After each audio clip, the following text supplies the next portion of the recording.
रही है वो आप तक पहुंचा दें कि आईपीएस पंकज चौधरी के सेवा मुक्त होने की खबर मिल रही है। आपको बता दें केंद्रीय गृह मंत्रालय द्वारा सेवा मुक्त किए जाने की खबर है। पंकज चौधरी को अब तक इसकी जानकारी नहीं है। पंकज के घर के बाहर सरकार ने नोटिस भी चस्पा कर दिया है। उसकी तस्वीरें भी सामने आ चुकी है, जरा देखिएगा उनके घर के बाहर ये सरकार ने नोटिस चस्पा कर दिया, उनको बर्खास्त कर दिया गया है। आपको बता दें पंकज लंबे समय से अपने अधिकारों के लिए भी लड़ रहे थे।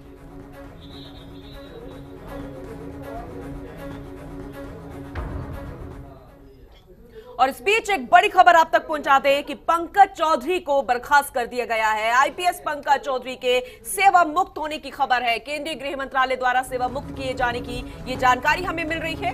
पंकज चौधरी को अब तक इसकी जानकारी नहीं है, लेकिन पंकज के घर के बाहर सरकार ने नोटिस चस्पा कर दिया है। पंकज लंबे समय से अपने अधिकारों के लिए लड़ रहे थे। वसुंधरा सरकार और पंकज के बीच आरोप प्रत्यारोप भी चल रहा था, यानी कि पहले से ही उनके बीच ये आरोप प्रत्यारोप का दौर था। और उस समय कार्मिक विभाग ने पंकज को सेवा मुक्त करने की सिफारिश की थी, लेकिन अब केंद्रीय गृह मंत्रालय से इसकी सिफारिश की गई थी और लगभग 8 महीने पुरानी मामले पर अब जो सिफारिश की गई थी उस पर फैसला कर लिया गया है।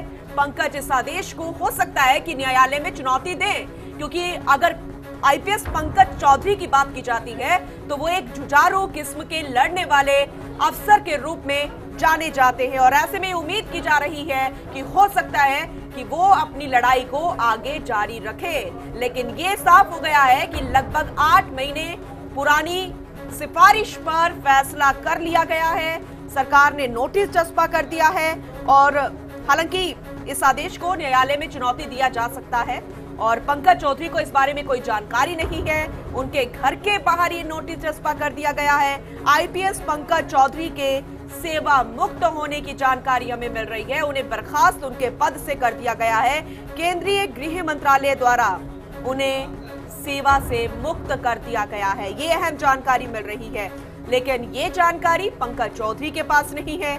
उनके घर के बाहर चस्पा कर दिया गया है नोटिस, लेकिन लंबे समय से हालांकि वो अपने अधिकारों के लिए लड़ रहे थे, आगे भी हो सकता है उनको ये राइट्स हैं कि वो अपने हक के लिए आगे लड़ाई लड़ सकते हैं और न्यायालय में इसे लेकर इस फैसले के खिलाफ वो जा सकते हैं, वो चुनौती दे सकते हैं। लेकिन ये आपको बता दें पूर्ववर्ती सरकार में वसुंधरा सरकार और पंकज चौधरी के बीच कई बातों को लेकर यहाँ पर सहमति नहीं थी। आरोप प्रत्यारोप का दौर चल रहा था। ये मामला तब भी 8 महीने पहले खुलकर सामने आ गया था। उसके बाद ये लड़ाई लंबे समय से चल रही थी और इस पर सिफारिश ये की गई थी कार्मिक विभाग की तरफ से कि आईपीएस पंकज चौधरी को बर्खास्त किया जाए, उनके पद से उनको हटा दिया जाए, उन्हें सेवा मुक्त करने की सिफारिश यहाँ पर थी। लेकिन केंद्रीय गृह मंत्रालय ने लगभग वक्त तो लिया, 8 महीने का वक्त। पुरानी सिफारिश जो यहाँ पर की गई थी उस पर अब फैसला ले लिया गया है। हालांकि अब राजस्थान में कांग्रेस की सरकार है, लेकिन केंद्रीय गृह मंत्रालय द्वारा ये फैसला लिया गया है और